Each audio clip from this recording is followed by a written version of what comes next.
law of self-defense content you are about to enjoy is presented for general educational purposes only. It does not constitute legal advice.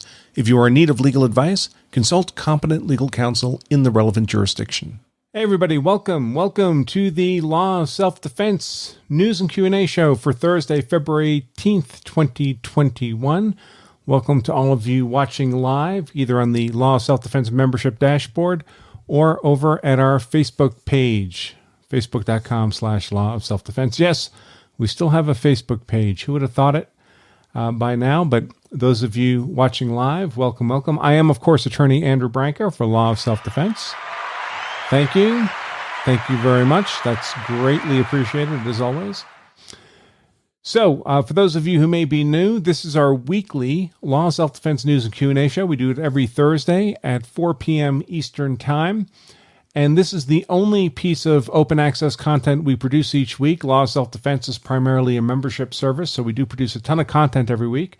Most of it's limited to our members. We'll get to that shortly with some more information on Law of Self-Defense membership, which is dirt cheap, by the way. Stay tuned to learn more. But every week we do this one open access show to expose the general public to the law of self-defense and the content we produce. As the name suggests, our legal focus here is on use of force law, defense of self, defense of others, defense of property, period. We don't do gun law or weapons law. We claim no great expertise there.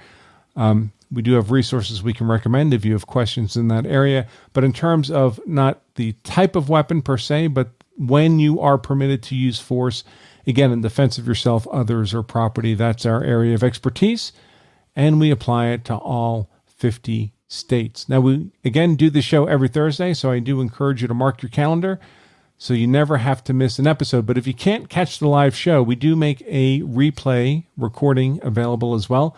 We keep it up here on our Facebook page, on our membership dashboard, and also at the lawofselfdefense.com/blog.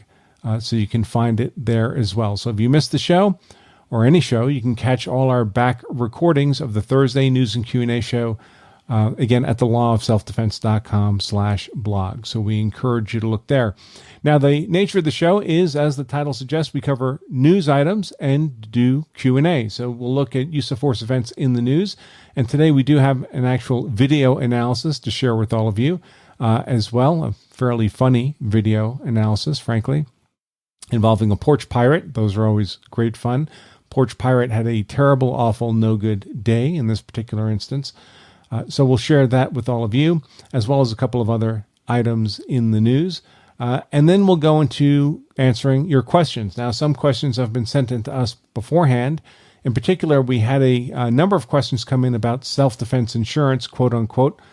So one of the questions we'll address will be basically what are the key things to look for, and frankly, the key things to avoid in self-defense insurance type products. And then we'll have some additional questions. We also take questions from all of you live who are watching the show. So if you're watching live on Facebook or our member dashboard, at any time during the show, feel free to put a question into the comments. We may not see it when you post it, but we will take a look through the comments before we close out today's show, which we try to do within an hour. Or if you are in a position where you might want to email us questions either during the live show or afterwards for us to consider in our next show, you can always email us questions to show@lawofselfdefense.com. We can't promise to answer every question emailed to us, but we do promise to take everyone under consideration. We certainly look at every question. And you can do that during the show as well. Before the show closes out, I'll take a look at our email in that box and see if anything's come in that seems appropriate for us to address. Also, just recently, we've taken these weekly news and Q&A shows, and we also make them available as an, obviously, audio podcast. You can access that audio podcast by going to lawofselfdefense.com/free podcast. And there you'll find links to all the popular podcast platforms, Apple Podcasts, Google Podcasts, Spotify, Pandora, iHeart. We're in all of them. So if you'd like to listen to this as a weekly, roughly hour-long podcast, you can do that as well. This is separate from our members-only podcast, which includes all our other content that we produce every week. But this is the open access free podcast for which membership is not required. So let's begin to dive into the substance of today's show, except, of course, that I am obliged to mention our very much appreciated sponsor, which is CCW Safe, a provider of legal service memberships. In effect, what CCW Safe does is promise to cover their members' legal expenses if the member is involved in a use of force event. And those expenses start big and get bigger fast, folks. If you imagine a case where you might have been threatened, you displayed your gun, you didn't fire a shot, didn't hurt anybody, you can find yourself charged pretty easily with aggravated assault with a firearm, typically a 10-year felony. And if you are charged with aggravated assault with a firearm, you're looking at a retainer to your lead counsel of anything in the order of $30,000 to $50,000. And that's not for going to trial, folks. That's for doing pretrial work. That's what you pay if you're lucky and you end up getting the charges dismissed without having to go to trial. If you've actually killed someone in self-defense and you're looking at a manslaughter or murder charge, then you're looking to spend $100,000 to $200,000 pre-trial. Just multiply that for the trial. So if you don't have that kind of money stuffed in a mattress, just in case you're compelled to defend yourself or your family against a criminal aggressor, it can be helpful to have a financial partner behind you to make sure you have the resources you need to fight that legal battle the way you'd like it fought, which is as if the rest of your life depends on it, because really, folks, it does. And that's what CCW Safe offers to do. There are several companies out there that offer similar services. I have a question about self-defense insurance for later in the show, so I'll speak more to some of the variances among these programs, what to look for, what to avoid when we get there. I can tell you that having looked at all of these for many years, that the best fit for me has proven to be CCW Safe. And I'm a member. My wife, Emily, is a member. For a variety of reasons I'll go into later. Now, of course, having said CCW Safe is the best fit for me doesn't necessarily mean they're the best fit for you. Only you can make that decision. But I do encourage you to take a look at what they have to offer by pointing your browser to lawofselfdefense.com/CCWSafe. And if you do decide to become a member, you can save 10% off your membership with them using the discount code LOSD10 at that URL, lawofselfdefense.com/CCWSafe. LOSD10, LOSD for Law of Self-Defense, and the number 10. All right, so let's jump into the news. So one story that was brought to my attention this week happened in North Carolina, and it involved a 12-year-old who shot and killed an intruder. Now, based on news media reports, and by the way, all these news items I talk about will be linked in the text version of today's content at lawofselfdefense.com/blog, so you can read the original news stories there. And any statutes I refer to in the course of today's show, they're also linked in that text version of today's content. I always do encourage folks to read the actual statutes, the case law, the jury instructions, whatever I might refer to in these cases, so you can be confident that when I'm referring to the law, it's not something I'm making up. It's not internet lore about self-defense law. It's the actual law, the actual statutes, jury instructions, court decisions. In any case, here we had a home invasion by two masked men into a woman's home, 73-year-old woman's home, at about midnight, 1 a.m. in the morning. So the time, the masks, and the forcible unlawful intrusion, and they were armed with guns, obviously bodes ill for the residents of the home. In fact, the two men came in and they shot the 73-year-old woman. So that was one of their first steps. Unbeknownst to them, the woman was a grandmother and her grandson was also in the home. He was 12 years old. When his grandmother got shot, he responded to that event by, in turn, shooting at the intruders with a shotgun. He managed to strike at least one of the intruders with enough force to cause his demise. So that 19-year-old home invader who forcibly and unlawfully entered the home would be pronounced dead at the hospital. The grandmother, who'd been shot by the intruders, would be hospitalized with non-life-threatening injuries. So, feel-good story, right? Two masked home invaders, middle of the night, shoot the grandmother. Grandson responds by shooting them, the intruders, with a shotgun, killing one of them. Feel-good story, right? Good guys won. And certainly, based on these facts, this was clearly legally justified. There's really no question about it on multiple levels. So justified as self-defense, justified as defense of others, the grandson defending his grandmother, and justified as defense of dwelling under North Carolina law. There's a legal presumption that the people in the home were reasonably perceiving an imminent deadly force threat. I mean, obviously, the intruders were shooting them, so it would be hard to dispute under any circumstances. Now, in some respects, it's never good when anybody gets shot, but this is likely the best outcome of a bad situation, a situation that could have gone far, far worse. So there's not a lot of legal complexity to this case. So why bother talking about it? Well, I felt it would be a good reminder, a good opportunity to remind all of you that it's important to look not just at kind of the superficial dynamics of these cases. In this case in particular is very clear cut, but keep in mind the kind of meta facets of these situations. For example, keep in mind how this event is likely to be reported by the media, not as an event by itself, because they can't avoid the facts that make this as clean a shoot as you could possibly imagine. But when they report this kind of case in the aggregate, for example, this is clearly a gun homicide, right? Which simply means that there was a homicide. A person was killed by a person. That's literally all that homicide means. And the death was caused by a gun. So it's a gun homicide. So when the media is writing not about this case in particular, but about gun homicides in general, they're going to count this as one of those gun homicide cases. So, for example, when they say that when the media reports that gun homicides are up, either generally or after some pro-self-defense law like Stand Your Ground has been passed, the media will report, well, look, we passed that Stand Your Ground law and gun homicides went up. They're counting as a gun homicide this case and every case like this. Now, again, it's definitely a homicide. It's definitely a homicide committed with a gun. But there are homicides, folks, and then there are homicides. Not all homicides are the same. Not all homicides are a social bad. Again, homicide merely means a person was killed by a person. Period. It's properly thought of as a medical term, not a legal term. The legal consideration is whether the killing was lawful or unlawful, whether it has criminal repercussions or doesn't have criminal repercussions. If the killing was unlawful, then it's murder or manslaughter or criminally reckless killing or some flavor of that sort, some flavor of unlawful killing. But if the homicide is lawful, well, arguably, it's a social good, right? People were being shot. If we have to choose between who's going to live and who's going to die, is it the home invader or is it the grandmother and the grandson? I'm sorry, but we're entitled to make that call.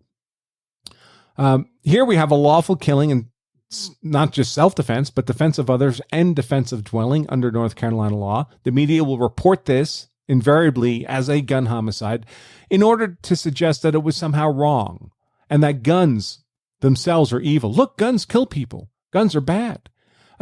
Folks, it's important that you know this kind of propaganda when you hear it. You understand what they're doing to influence public perception of things like your right to have a gun, your right to defend yourself and your family. If you're hearing a gun or self-defense story being reported by the media, it's pretty safe to assume that what you're hearing is a propagandized version of the actual facts, an anti-self-defense propagandized version of the actual facts.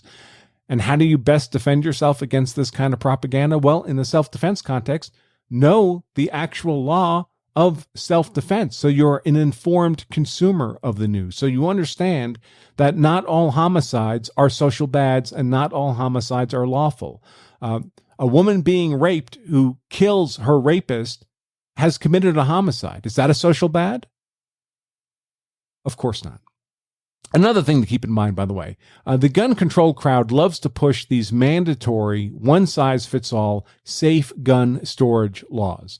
Talk about reasonable gun control, right? What could be more reasonable than ensuring that your guns can't be accessed by unauthorized people, right? And by the way, I fully agree. I'm a gun owner. I've got my fair share. I consider it a fundamental responsibility to ensure that my guns are not accessible to unauthorized people, and I take that responsibility very seriously.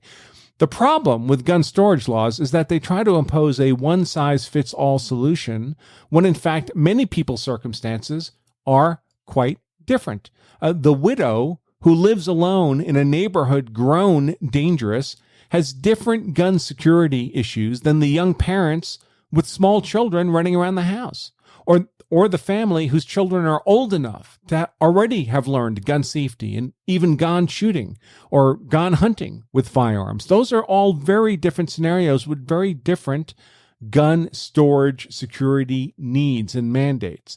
Now, I don't know about all of you, but I had my own .22 rifle and was free to take it out in the woods and go plinking at my discretion when I was 9 years old.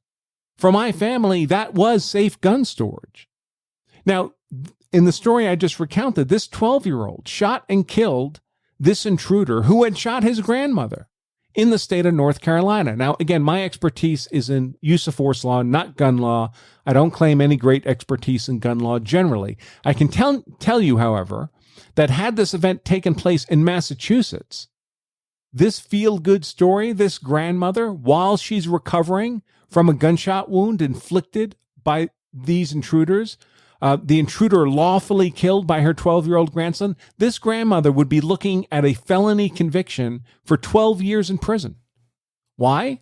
Because under Massachusetts law, specifically Statute 131L, for those who care to look, storing even a simple single-shot shotgun in such a way that it's accessible by a 12-year-old is a felony, subject to up to 12 years in prison. And of course, it's incontrovertible in this case that that's exactly what this grandmother did. She had in her home a shotgun accessible to a 12-year-old. That's how he was able to access it to kill the intruder who was shooting his grandmother. And it's worth noting, and admittedly I'm speculating here, but in many of these situations where grandchildren are living with grandparents, it could be an overnight visit, who knows, but in many cases, the grandparent's actually raising the child. In other words, you lock up the grandparent, and now the child goes into the foster care system, instead of being raised by a loving grandmother who is now serving a 12-year felony sentence under Massachusetts law. And Massachusetts would call that a win in the fight for common sense gun control. So when you hear people talk about common sense gun control, think through what those things actually mean, folks, because they don't necessarily mean just the feel-good version of the people who are advocating for those laws. And always beware, of course, of unintended consequences. Okay, so another news story that came up, and I've mentioned this a few times, but this has become a little more concrete in the last week or so, and that is that Georgia is looking to overhaul its citizens arrest law after the Ahmaud Arbery case. Ahmaud Arbery, of course, was the black male who'd been seen unlawfully entering a home and then fled the scene. He was pursued by neighbors of the homeowner, people who'd been told by the police to keep their eyes open for unlawful conduct around the home. Apparently, thefts had occurred in the past. They pursued Arbery. They stopped their truck in the middle of the street, got out to stop Arbery, they say, to ask him about his conduct to determine whether or not they should make a citizen's arrest under the circumstances. Arbery charged them, fought them for their shotgun, got shot and killed in the process, and now they're charged with murder. This would be the McMichaels, a father and son, and a neighbor, Roddy Bryan, I believe that's his last name, Bryan, who videotaped using a cell phone the final encounter between when Arbery charged the McMichaels. And of course, we've all seen that video. It's become public record now. So the McMichaels and Bryan are charged with murder, felony murder, technically speaking. And of course, their defense is going to be that they were acting lawfully, that their effort to stop Arbery was lawful under Georgia law. If they had made an arrest, it would have been lawful. Under Georgia citizens arrest law is going to be their argument. So certainly if an actual arrest would be lawful, a stop is an inherent part of making an arrest would also be lawful. So I expect that will be their defense. And if you look at the existing Georgia citizens arrest law, frankly, folks, it looks pretty good for the McMichaels and Bryan. It looks like Georgia law allows for their making this stop of Arbery. The entire Georgia citizens arrest law is only 2 sentences, so I'll read it to you now. Quote, a private person, by the way, that's statute 17460, grounds for arrest is the statute. Again, I'll link that in the text version of today's content. But it reads, the 2-sentence statute reads, quote, a private person may arrest an offender if the offense is committed in his presence or within his immediate knowledge. So it doesn't have to be in your presence. It just has to be in your immediate knowledge that they've committed some offense. The second sentence is, if the offense is a felony, and in this case, the suspected offense was a felony, it was burglary of a dwelling, which is a felony under Georgia law, and the offender is escaping or attempting to escape, and certainly Arbery's flight from the scene looks like escape, a private person may arrest him upon reasonable and probable grounds of suspicion, close quote. So, of course, the McMichaels are going to argue as their defense, well, we had reasonable and probable grounds of suspicion that Arbery had committed the felony of burglary. Burglary, by the way, doesn't require under Georgia law that anything be taken, actually taken. It merely requires an unlawful entry into the dwelling with the intent to take. But if you don't find anything worth taking, you run away, you still committed the felony burglary under Georgia law. So the McMichaels are going to argue, look, maybe we were mistaken, but reasonable mistakes are allowed. We had reasonable and probable grounds to believe he'd committed a felony burglary. We were seeking to stop him to determine whether or not to make a citizen's arrest under Georgia statute 17460. And frankly, it's a very strong defense. If we're looking only at the law and the evidence, this is a very strong case for the McMichaels. Now, in fairness, this citizen's arrest law was created in 1863, a long time ago, when society was very different, when there was not formalized police departments in most places of Georgia, where in many cases the citizens themselves were expected to be the local law enforcement. And so we end up with this very broad citizen's arrest statute, frankly, very akin to a police officer's privilege to make an arrest. For purposes, a felony arrest for reasonable and probable grounds of suspicion that a felony crime has been committed. Now, I think what's happening here in Georgia, I think, is as people increasingly take a less heated, less emotional view of the actual law that will apply in this case, when they look at how Georgia's existing citizens' arrest law is likely to apply to this case, it looks good for an acquittal of all three of these men in this case. Now, that makes everybody, many people unhappy, obviously. And of course, the case has become racially energized because the three men charged with murder are white and Ahmaud Arbery was black. And so there are efforts now to change this citizen's arrest law. And frankly, I see a lot of the drive behind these efforts being the recognition that, holy cow, you know what? This citizen's arrest law, as it exists, did allow the McMichaels to do this, did allow them to pursue Arbery and make an effort to stop him and make a determination of whether or not they should make a citizen's arrest of Arbery. Well, if you don't like that outcome, if you don't like the way the citizen's arrest law allows people to act, if you think it should not do that, well, then you need to change the law. So now the governor of Georgia has actually filed a bill, and the full text of that bill is embedded in the text version of today's content. But the governor of Georgia, so this is more concrete. People have been talking about the need to change this citizen's arrest law. Now they've actually filed the bill. And in effect, what the bill does is completely delete the citizen's arrest statutory language I just quoted to you, gets rid of both those sentences in their entirety, and replaces it with a much more limited, structured, arguably complex citizen's arrest law that limits the privilege of citizen's arrest to certain categories of people. For example, shop owners who are detaining someone based on suspected shoplifting, but you have to be in one of those particular categories. It's no longer a generalized citizen's privilege to make an arrest. And it also explicitly excludes the use of deadly force to make an arrest. You can still use deadly force, of course, if you have to defend yourself under the normal use of force laws, but there is no deadly force citizen's arrest under the proposed bill. Now, personally, I don't really care what the citizen's arrest law is in Georgia, so long as people know what it is before they attempt to make a citizen's arrest, but that's really on them. I think citizen's arrest is kind of a general public policy area in which reasonable people can come to reasonable conclusions about what ought to be allowed and not be allowed. But when I see these efforts to suddenly change this citizen's arrest law now, when, let's face it, folks, it's been in effect since 1863. That's a long time it's been on the books, and no one complained about it before the Ahmaud Arbery case. I see a lot of this being driven by the recognition that, hey, that law actually allows for this conduct. If we don't like this conduct to be lawful, if we want to be able to criminally punish people who engage in the conduct of the McMichaels, We need to change the law because right now the law allows them to do that. All right, so that's all about that. Again, if you'd like to read that bill, the proposed language changing citizens arrest law, you can find it in the text version of today's content. Next, I have what I think is a pretty entertaining video analysis. I don't know where this event took place. It was just sent to me this morning, and I was asked for comment. It is kind of funny. There was a lot of cursing in the original video, folks. I think I've bleeped it all out. Frankly, there's so much cursing, about half the audio now is bleeps. So if I missed any of the cursing, my apologies. I grew up as a young man working as a diesel mechanic in Harlem, New York. I'm kind of tone deaf to cursing. I tend not to notice it. I've tried to be diligent in catching it here. If you do watch this video at the lawselfdefense.com blog, you'll get the unedited version. All the MFing and stuff will still be in there, but I've tried to clean it up for purposes of Facebook.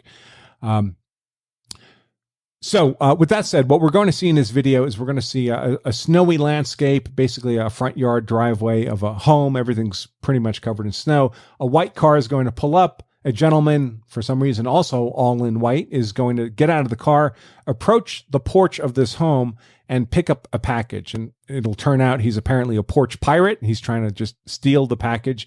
And as he begins to walk away with the package, he's confronted by the homeowner, who steps out of the front door. And the homeowner has an AR pattern rifle in his hands. And we'll see how things proceed from there. So let me pull this stuff down. And we'll go with the video now in 3. 1, 2, 3.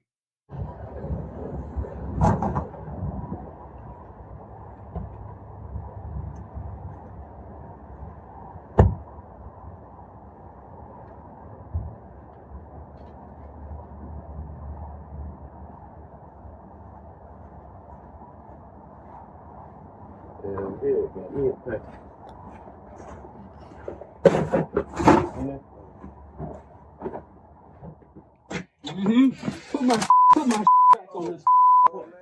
Yeah.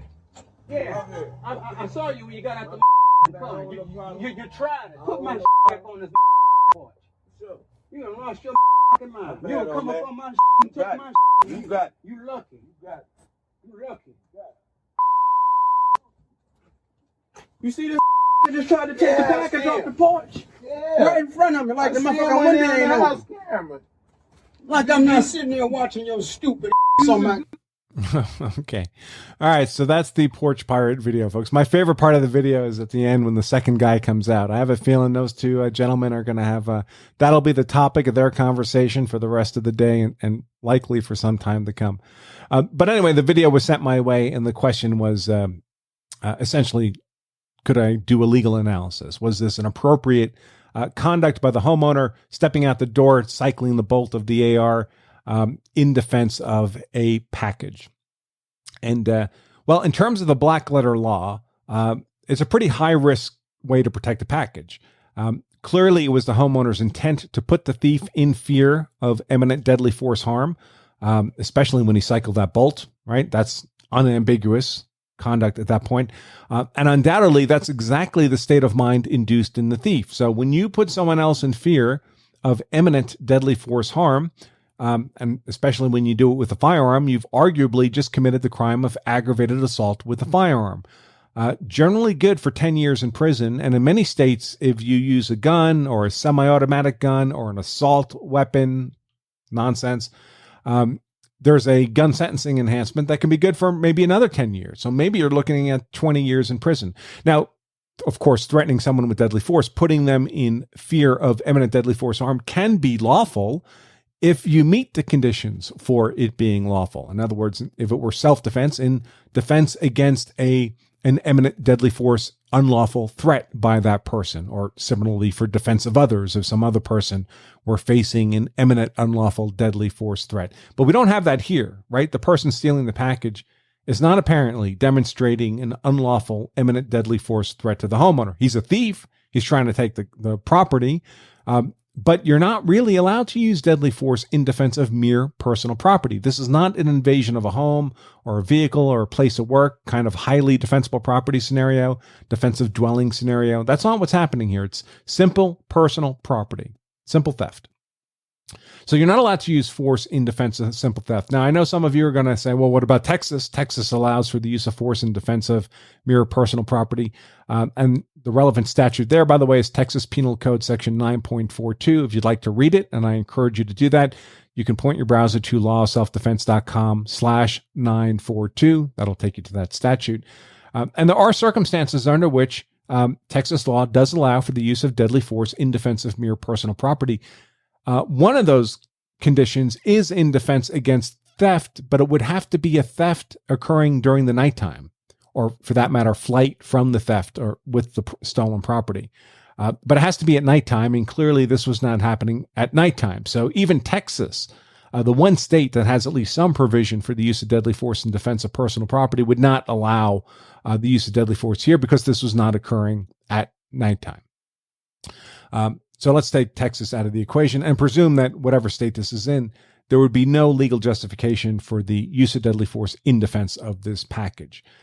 Well, if you don't have that legal justification, you're potentially facing that aggravated assault with a firearm charge, good for 10 to 20 years. Now, we always encourage folks to assume the worst case legal scenario. Don't assume you're going to get a break from the prosecutor. Assume that the prosecutor is going to throw the book at you. Be prepared for the worst case. Now, in many cases, people do get a break. If you read those NRA magazine armed citizen columns, you'll see lots of situations where if you know the actual use of force law, you'll say, holy cow, what that person did, hey, it may make me feel good, but that was not a lawful use of force. Oftentimes, but yet those people in the armed citizen columns never seem to get arrested or charged or prosecuted or convicted or sentenced to prison for 10 or 20 years. A lot of times that's not because that what they did was within the bounds of the law. It's because they got a break from the prosecutor. So we need to be able to differentiate because you can't count on those breaks. That said, there's reason why breaks happen. And that is that prosecutors, in addition to the black letter law, also typically take into consideration a lot of non-legal factors in deciding whether to charge a case. Remember, at the end of the day, they have to sell this to a jury and disprove any claim justification beyond a reasonable doubt, which is a pretty high threshold. And there are a lot of factors in this Porch pirate case that are favorable to the homeowner. For example, the homeowner here did not pursue the thief. Pursuit would dramatically change the dynamic of this narrative. The homeowner did not even point his weapon at the thief. He did not fire at the thief. He didn't actually shoot the thief. He didn't do a generalized mag dump into the community. And folks, I've seen all these things happen in similar situations. The homeowner was substantially older than the thief. The package was being taken not at the end of the driveway, but from the front porch, arguably the homeowner's curtilage. Both the homeowner and the thief were of the same race. Now, that should not matter, but in today's racially energized circumstances, it does matter, unfortunately, in the kind of decision-making that prosecutors often make. Now, none of those factors mean the homeowner here could not be charged in this case. He could be charged, and then he would have to attempt to raise a justification defense. But these factors do make the narrative of guilt for the prosecutor sufficiently messy, and they leave kind of an absence of a solid narrative of guilt, hooks for a solid narrative of guilt, that I would not expect charges in this kind of case. Of course, this was an AR pattern gun, and in some states, our intensely anti-gun states, especially anti-gun AR platform. And if the prosecutor, if this happened in one of those states, and the prosecutor's anti-gun and an anti-gun jurisdiction, and he thinks he can generate political capital for himself by pursuing a gun case here, who knows what he might do. You're at the mercy of that prosecutor's discretion. So you don't want to do that. You don't want to put the rest of your life in the hands of somebody you don't know, whose own interest may not be aligned with your interests, unless you have a darn good reason for doing that. Now, I would suggest that a package on the front porch may not be that reason. So, fair caution. All right, folks, those are all the news items that I wanted to cover today, but I did want to remind all of you, as I mentioned earlier, this is the only open access content we produce all week, but we do produce a ton of other content for our members every week, so I just want to give you a taste of the kind of stuff we covered just in the last week, just from the last news and Q&A show, our last open access show.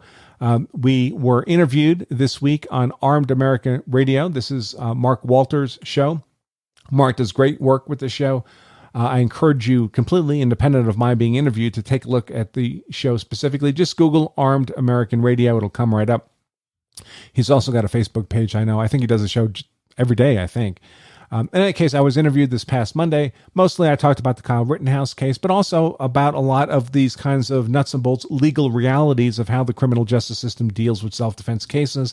The kind of insight that, frankly, is in my experience, rather rare out there. So you might enjoy that interview, or at least you'd have the opportunity if you were a Law of Self-Defense member.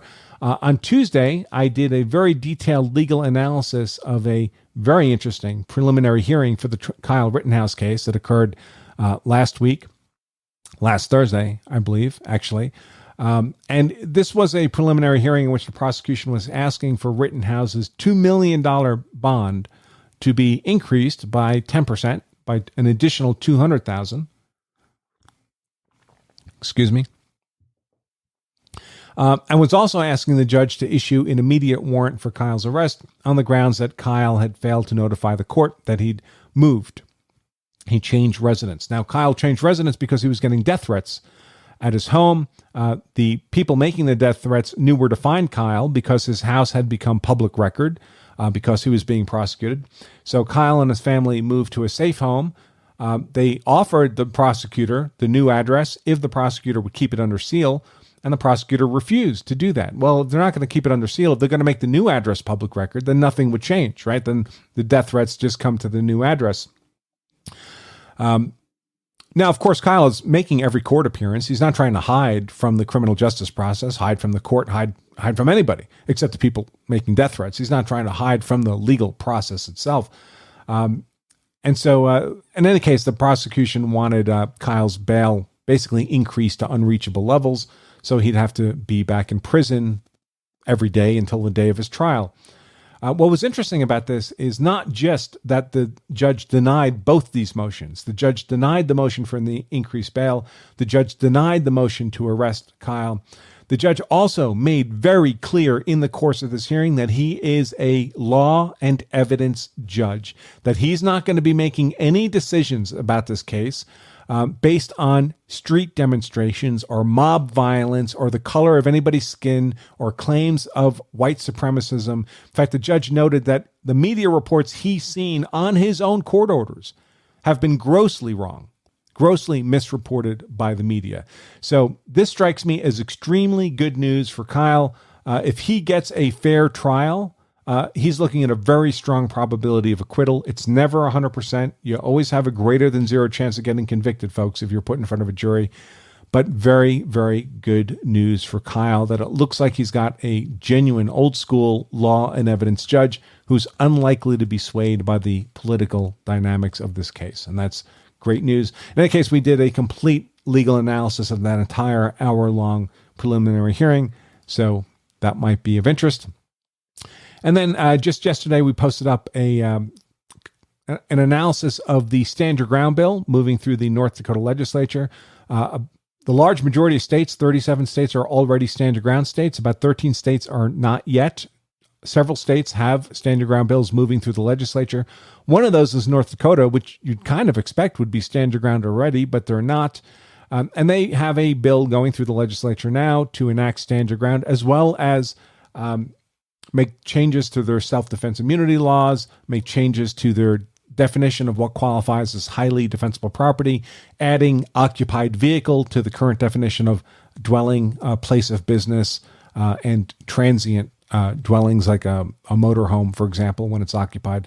And I know most of you are not from North Dakota, don't care about this particular bill, but understanding how these laws are created and what's advantageous and not advantageous about particular facets of these laws is very useful for anybody, because basically the same process has gone through, the same strengths and weaknesses of these laws exist in all 50 states. So maybe worth considering. Now, again, those are all just for our Law Self-Defense members. But the good news is membership is dirt cheap. It's only about $0.25 a day to be a Law Self-Defense member. And you can try out membership for 2 weeks for just 99 cents, folks. Less than $1, 2 weeks gives you the same full access as any other standard law self-defense member.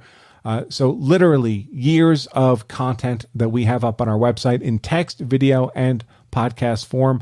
And if you decide you don't like it within that 2-week period, we'll give you not just your 99 cents back, it's a 200% money back guarantee. So granted, that's not a lot extra back, but we didn't ask for much up front. And it's a negative risk opportunity, folks. So something for you to consider. And you can take advantage of that by pointing your browser to lawofselfdefense.com/trial. lawofselfdefense.com/trial. Okay, so now let's see. Let me scroll through real quick and see if questions have come in over the live formats. I'll check out the membership page first.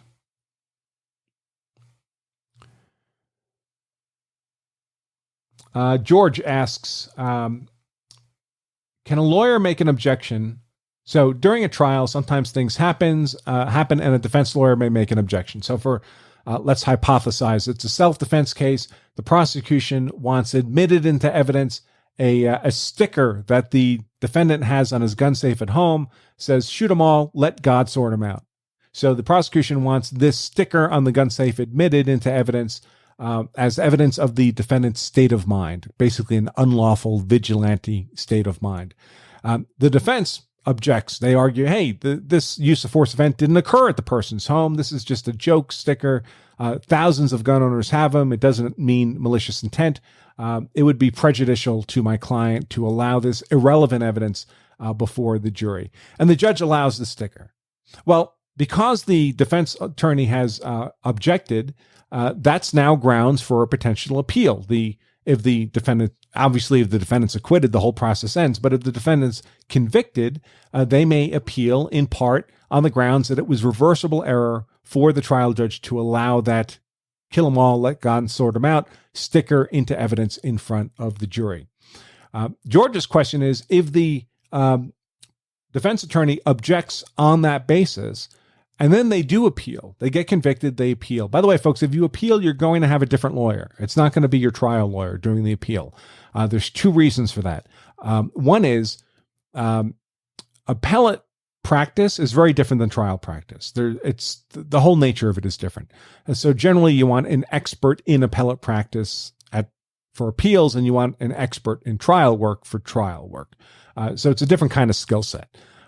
The other reason you don't want the same lawyer for trial and appeal is one of the arguments you want to be able to make on appeal is that you had inadequate representation. In other words, your trial lawyer sucked because you have a constitutional right to adequate legal representation. You can't really make that argument that your lawyer at trial sucked if you kept him for the appeal, right? So normally it's not the same lawyer. Trial lawyer, appellate lawyer are different. So George asks, well, if your trial lawyer objected on one basis or to one issue, can you raise different objections on a different basis or different issues on appeal? And the answer is absolutely, yes. Now, potentially, yes. One of the conditions for being able to appeal a particular issue is that the matter was preserved for appeal at trial. And typically that's done by the objection.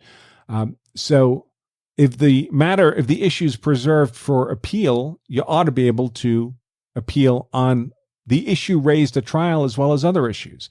But if your trial lawyer failed to object in the first place, well, then it's not preserved for appeal. You're not allowed to appeal on an infinite number of issues from trial if they were not objected to at trial, if they were not preserved at trial. But so long as they were preserved by an objection at trial, they're amenable to subject matter for an appeal. Now, that said, there are some errors that can occur at a trial that rise to constitutional levels, and those don't require preservation by an objection. One of those is that you had inadequate counsel. Obviously, if you're claiming your counsel was incompetent, the fact that he did not object at trial arguably is just another sign of his incompetence, right? So it's not required that, you wouldn't expect a trial lawyer to object arguing that he's himself incompetent, right? So there are some issues that rise to constitutional dimensions that don't require preservation by objection. They're just automatically ripe for appeal. But to play it safe, you want that objection in the record to make sure whatever the issue is preserved. Let's see. Anything else? Yeah, plenty of comments on the Porch Pirate video. One thing I would say is if I were advising that homeowner for the future, it might be beneficial to his narrative of innocence if he had, instead of cycling the bolt out on the porch, cycled the bolt inside his home before he stepped out on the porch. So if the bolt was cycled, if he doesn't have to cycle the bolt in front of the thief, well, once he cycles the bolt, that removes all ambiguity. About the homeowner's intent, right? He's clearly intending to put the thief in fear of imminent deadly force harm. That cycling of the bolt in front of the thief removes all ambiguity. But if he'd simply stepped out on the porch with the AR in hand, he could have said, well, listen, I wasn't trying to threaten the thief with the gun. I happened to be showing the gun to my friend just inside the doorway when I saw the package being taken. So my possession of the gun when I stepped out on the porch wasn't intended to strike fear into the heart of the thief. It was completely incidental. I just happened to have the gun in my hand. You believe that? Well, no way to disprove it, right? But once he steps on the porch and cycles the bolt, then that argument goes out the window. All right, let's look at the Facebook question.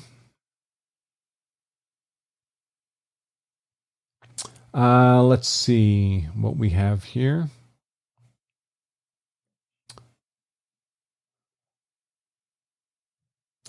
Donnie mentions Georgia citizens arrest law is a lot older than 1863. It's a codification of the English law of citizens arrest. Donnie's a member of Law Self-Defense. He comments quite a bit on our website, which is greatly appreciated. He's a very insightful guy.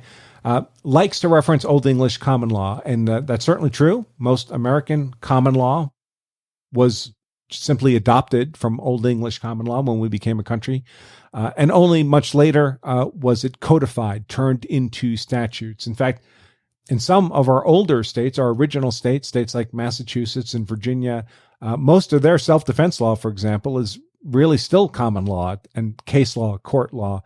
Virginia and Massachusetts don't have a lot of self-defense statutes. Massachusetts basically has no self-defense statutes. It's all court law, case law, which itself is derived from the underlying common law. And it's true. I'm sure Georgia citizens arrest law was originally derived from common law. When I say 1863, that's when it was codified. So the current statute was created in 1863. Obviously, in the midst of the Civil War. Okay, so I think those are all the questions that have come in personally. So let me touch back on this question about what to look for in the last 10 minutes or so that we have. What to look for and arguably avoid in the context of self-defense insurance. Now, I put self-defense insurance in quotes because most of the organizations offering these kinds of policies will pay for your legal defense, will cover your legal costs if you're involved in a use of force event. Most of them are not actually insured. In any case, even if they are insured, they're not offering insurance. Our sponsor, CCW Safe, for example, is backed by an insurance company. It's an insurance company they own. It's what's called a captive insurance company. It's located offshore, so it's not subject to certain anti-gun, anti-self-defense political dynamics we see here in the U.S. They're backed by insurance, but they're not selling you insurance. CCW Safe is not selling its members insurance. They provide basically legal reimbursement services, and their CCW Safe themselves are insured against the payment of those sums to members. But when you sign up for CCW Safe, you're not getting insurance. You're getting a legal service membership, basically. And then there are others, companies that are not covered by, even themselves are not covered by any insurance. But they've commonly become known as self-defense insurance companies. So we'll use that phrase here, having explained how it's not really applicable. So when you're looking at any of these companies, and the major ones are CCW Safe, USCCA, Armed Citizen Legal Defense Network, Law Shield. There's a new player on the block, X Insurance. I talked about them recently. And of course, there was NRA Carry Guard. That's now defunct. No surprise.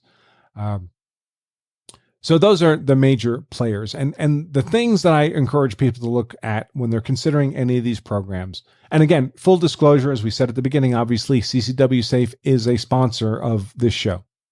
And I'm a member personally of CCW Safe. Things to look for when you look at these programs is one key question to ask yourself is, does the program I'm looking at offer sufficient resources to me in the event I'm involved in a use of force event? I'm criminally charged. Do they offer sufficient resources to actually fight the legal fight? Because some of them don't, folks. So, for example, if you look at USCCA, they have various levels of membership. I think the highest level of criminal defense. Now, I'm not talking about civil suit coverage. Forget civil suit coverage, because a lot of these programs will say you get $1 million in civil suit coverage. That's awesome, I guess. But I don't really care about the civil stuff. I care about the criminal stuff. Are you going to spend the rest of your life in prison? That's what I worry about. So I only focus on the criminal defense reimbursement. And USCCA's highest levels of coverage, I think the highest level is $250,000. That might be their platinum or whatever they call that highest level of coverage. The level below that's $150,000 in criminal defense coverage. And that's a lot of money, folks. $250,000 is a lot of money. No question about it. But if you've killed someone in self-defense and you've been charged with murder, and now you're having to justify that killing as self-defense at trial, folks, it's routine for murder trials to go through a couple $100,000 pre-trial. Before the trial ever starts, you'll go through a couple $100,000. So $250,000 is not enough for a murder trial. Yet that's the cap of that coverage under the USCCA plan. So I almost don't care what they charge because it's not enough. They're not providing the level of resources you would need if you've killed someone. Now, if you haven't killed someone, if you're charged with aggravated assault, for example, well, yeah, then 250 is probably enough. But the whole reason we're considering these kinds of programs is we don't know if or when we're going to be attacked or what the nature of the attack will be or what the outcome of the defense will be. You pull your gun, you may have to shoot someone. You shoot someone, they may die. So you may well be facing a killing case, a murder or manslaughter case, and 250 grand is not enough for that, folks. By the way, what happens if you get a mistrial and you have to go to trial again? Or if you get convicted, heaven forbid, and you have to appeal that conviction? Well, USCCA says they'll cover that too, but they'll cover that under the same cap. Well, if the cap's 250 and you've expended 250, 200 pre-trial, 50 at trial, which is not nearly enough, there's nothing left for a retrial or for an appeal. They've met their obligation and that's it.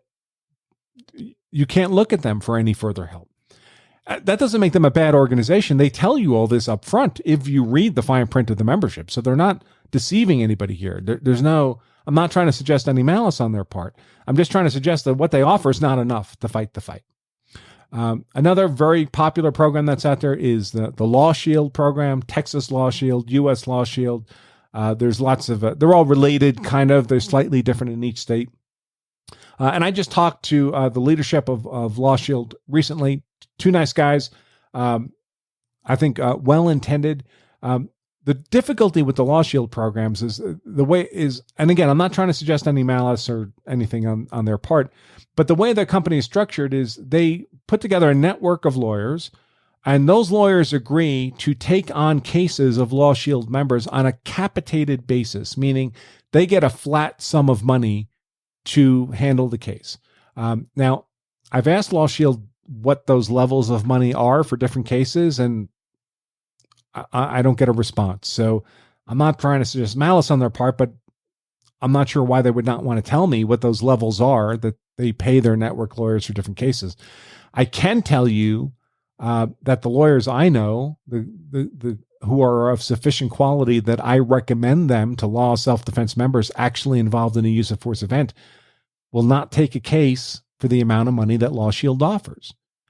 So let's pretend, for example, that it's a murder case, and I'm going to make up a number. I have to make up a number because Law Shield won't tell me what the real number is. But let's imagine that a Law Shield member is involved in a shooting. They've killed someone in self-defense. They're charged now with murder.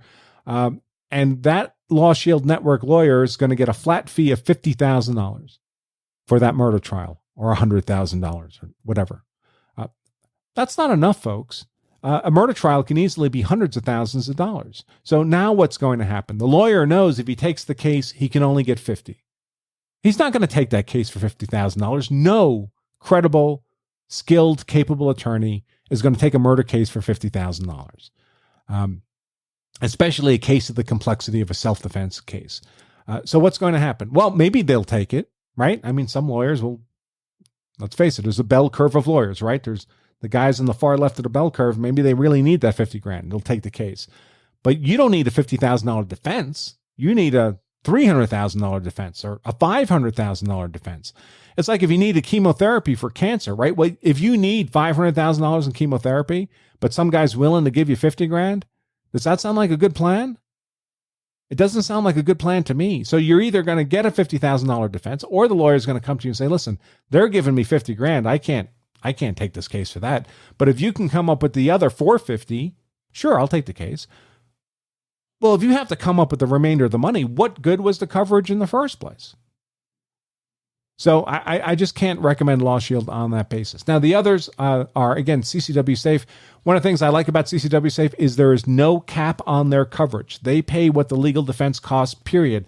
And they pay the lawyer's actual costs. It's not some kind of capitated number.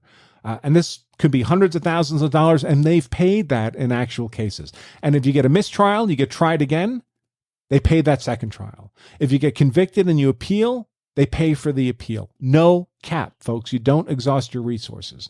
Another worthy organization to look at is Armed Citizen Legal Defense Network. They have kind of a legal defense fund they put together from membership fees. Marty Hayes, the founder of Armed Citizen Legal Defense, great guy. His wife Gila is also involved, great woman. Their board is fantastic. Tom Givens, Mas Ayub, Dennis Tuller, John Farnham. My only hesitation with them has always been, well, I'm not sure how big that legal defense fund is and if it could be exhausted. Some months ago, the last time I brought this up, Marty emailed me or texted me. I couldn't find the message. I'm sorry. But he said, hey, the legal defense fund is currently this amount. And it was a sizable amount of money. No question about it. I don't remember what the amount is. I apologize. But I don't think it's secret. So I think if you're interested in Armed Citizen Legal Defense Network, and you ought to look at them as an option, at least consider them. I think if you ask them what the size of the legal defense fund is, they'll just tell you, and you can decide whether or not you're comfortable with that. For my purposes, CCW Safe is the best fit for me, but they may not be the best fit for you. Something else to consider is a lot of these plans have certain exclusions that you may not like. So they may exclude certain weapons. They may only cover like a concealed carry firearm, but not a weapon of opportunity. Or they may exclude certain states. I mean, in some cases, states are prohibiting them from offering services. They may exclude events where there was alcohol involved. Or they may exclude events in which it was a domestic type of dispute event. So just know what you're buying from any of them. Those conditions, exclusions, may not bother you, then that's fine. But they may bother you, in which case you may want to look elsewhere for coverage. And again, just to mention our sponsor one last time before we close out, it is CCW Safe. I'm a member there. And I would encourage you to take a look at what they have to offer at lawselfdefense.com/CCWSafe. And you can get 10% off your membership with the code LOSD10, LOSD for Law Self-Defense, the number 10, if you decide to become a member with them. So we're going to wrap up now. Last couple things I want to mention before we close out. Again, you can send your questions to us at show@lawselfdefense.com. And we just compile those for consideration for future shows. So you can send those to us at any time. Don't forget, you can also get this show as a free podcast. To find the link at Apple Podcasts, Google Podcasts, Spotify, Pandora, iHeart, any of those, just go to lawselfdefense.com/free podcast, and you'll find links to your preferred platform there. And with that, I'll simply close out by suggesting to all of you, as always, folks, if you carry a gun so you're hard to kill, that's certainly why I carry a gun. So I'm hard to kill. My family is hard to kill. Well, then you also owe it to yourself and your family to make sure you know the law so that you're also hard to convict. All right, folks, Until next time, I'm Attorney Branca for Law Self-Defense. Stay safe.